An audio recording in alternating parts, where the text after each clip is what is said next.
បាទគ្រប់ជ្រាបសួរបងប្អូនទាំងអស់គ្នាបាទថ្ងៃនេះខ្ញុំបាទនរិទ្ធចូលមកទួលបុរាណបងប្អូនណាបាទទួលបុរាណហើយមកជួបប្រទេសនឹងរបស់មួយឥឡូវបងប្អូនបាទរបស់មួយរៀងកង់ថ្ងៃបងប្អូនបាទហើយរបស់នេះសំណបងប្អូនបាទជាប្រភេទសំណយ៉ាងបាទជាប្រភេទសំណហើយធ្ងន់ណាបងប្អូនបាទធ្ងន់ទុកដល់មក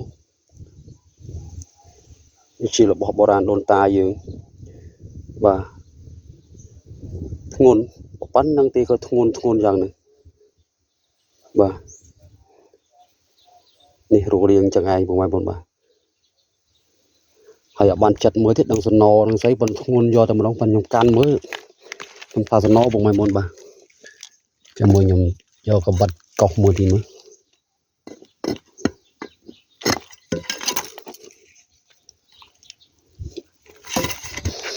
សាកកោសទីមើលបងប្អូន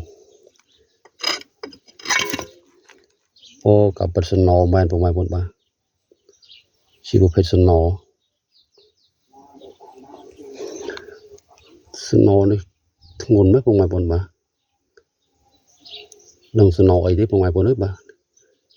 ប៉ុនធ្ងន់មែនប៉ុណ្ណេះប៉ុនមេដាយខ្ញុំធំជាងមេដាយខ្ញុំតិចធំជាងមេដាយ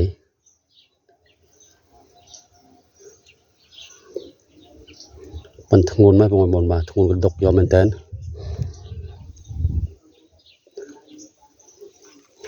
ហើយមានវាយមានអីច្រើនណាវាយពីងវាយកឡមវាយច្រើនណាហើយដើរមកព្រឹកហើយបងប្អូនអើយបងមកព្រឹកធំម៉ោង11ហើយបាទម៉ោង11ហើយមកដល់ទៅវិញហ្នឹងម៉ោង1ម៉ោង2ទៀតយ៉ាងបាទហើយបានម្ដុំហ្នឹងដើរមកព្រឹកធំហើយបងប្អូនបាទតើបាយក៏ដាក់ម្ហូបដែរណាចត់បាយបាត់ហើយមកជួបរបស់ដូនតាយើងម្ដុំជាប្រភេទសំណសាច់ស្អាតនេះបាត់កោះទៅសាច់សំណមែន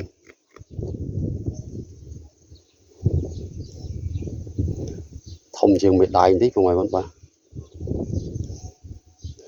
ធំជាងមេដាយមកថ្នាំងដៃមកថ្នាំងដៃលើសបន្តិច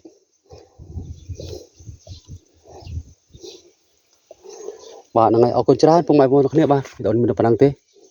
បាទមកព្រឹកហើយមកព្រឹកធំហើយបាទប៉ុណ្្នឹងឯងបាទអរគុណច្រើនគោរពលាទាំងអស់គ្នា